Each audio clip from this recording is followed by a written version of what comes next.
This was the email sequence that started it all for me. When I launched my very first course, I made $25,000 in 1 week in a super tiny niche with a super tiny audience. If I can do it in the study abroad career development niche, you can do it too. In today's video, I'm going to workshop with you whether or not it's a good idea to move your full website to Kajabi. So we're going to make the assumption you've already decided. You are moving to Kajabi. Your online business functionality is going to that platform. That's where you're going to host your courses, your coaching, your email list, your landing pages, etc. But maybe you are like me and you already have an existing website. Maybe it has lots of pages. Maybe you've been doing this for a while and you have a lot of blog posts as well. You have to decide whether to migrate over. Now, in my last video, I talked about the migration process to Kajabi, the pros and the cons of it, and also gave you a migration guide. So you can go check that video out and I'll link it down below. This video is more about making the decision, should you have a separate website and utilize Kajabi for more of its back-end components, the emails, the course hosting, etc. So let's start with the pros. The pro of moving all of that content over to Kajabi is that it's now going to be under one roof, a cohesive online business ecosystem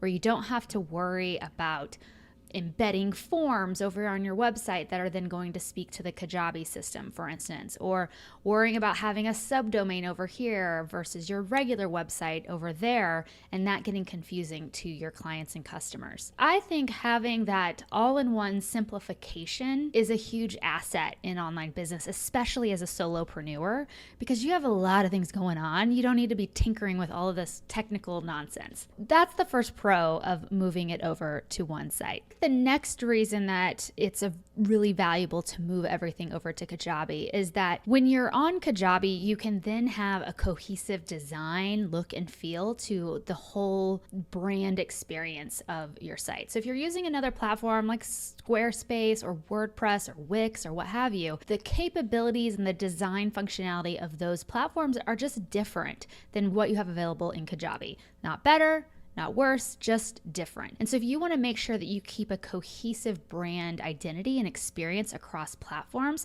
I think it's just simpler to start with one. I recently did a redesign of my website. Love for you to go check it out. brookeroberts.co. This is a labor of love. I love it. I hope you do too. This was a process of really thinking about how do I create this cohesive, modern, classy brand experience. And I wouldn't have been able to do that if I was also over on Squarespace with my website and also on all these other platforms. So I just think it makes your life a little easier and just keeping that brand consistency. Now let's talk about the cons of moving your website. Now, this is a real consideration and decision you need to make as a business owner because it's not cut and dry yes or no. And I spoke about this in the migration video as well. One of my biggest pet peeves with Kajabi is their blogging function. The blogging function is great. If you wanted to start from scratch and start blogging on Kajabi, it's fantastic. And in my next video, I'm going to walk you through how to set that all up. But getting your old blog and your old blog posts over to Kajabi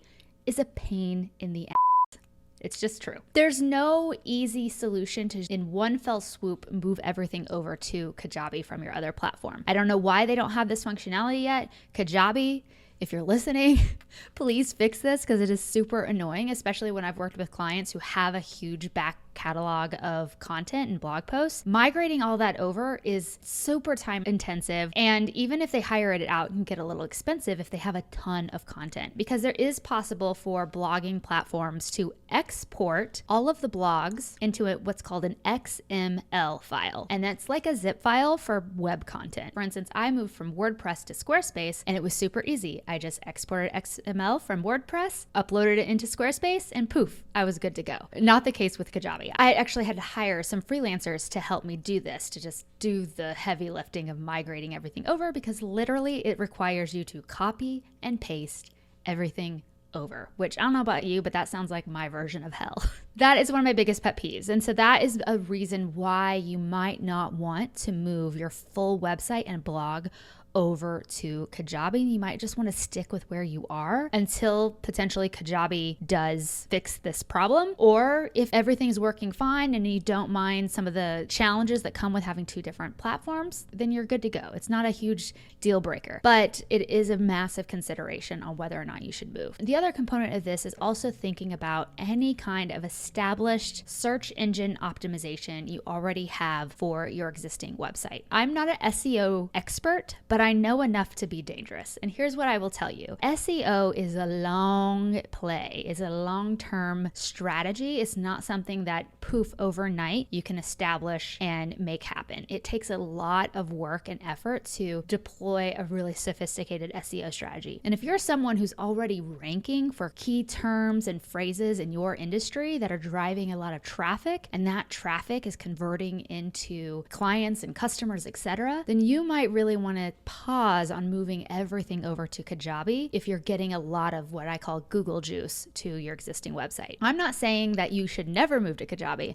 I'm just saying you might want to be a little more strategic in how you do it. That is where you might actually want to hire an SEO coach or consultant to give you some guidance exactly how they would do it in what order. But I also believe that most of the businesses that are going to utilize Kajabi, they are not trying to win the SEO game. They're not trying to get most of their discovery and how people are finding them through SEO. They're doing it in a lot of other formats. They're driving traffic from Pinterest to their blog, or they're driving traffic from YouTube to their website. I don't know that SEO is everyone's biggest play if you're in a business model that's utilizing Kajabi. So it may not be a big deal to you. I would say the biggest thing is that time intensity of moving over a giant back catalog of content to Kajabi. It's just going to take a lot of time, and that's something you need to really consider. I think you should do it because I love Kajabi and I love the simplicity of it and having everything all in one place. I have everything for my brand, brookeroberts.co. Everything is on Kajabi as well as Inside Study Abroad. So you can go check both of those out. And I love it. It's super easy. I have one login. Technically, I have one login for both of those brands because it's all under one Kajabi account. I just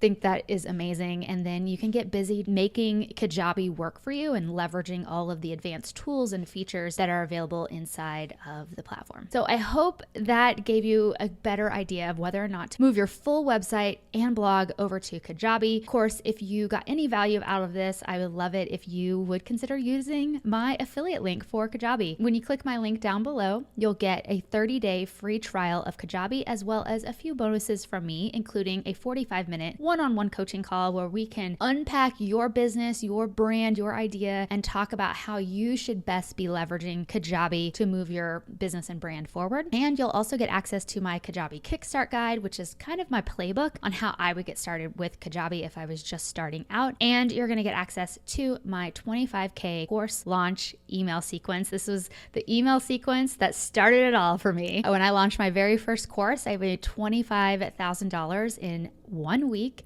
in a super tiny niche with a super tiny audience. If I can do it in the study abroad career development niche, you can do it too. So if you want to get access to all of that, just go to brookeroberts.co/Kajabi, click the link to sign up, and you'll get your 30-day free trial. And thank you so much for supporting me and this channel. So I'll see you in the next video. I'm going to talk about how do you actually set up your blog, walk you over the shoulder step by step. I'll see you over there.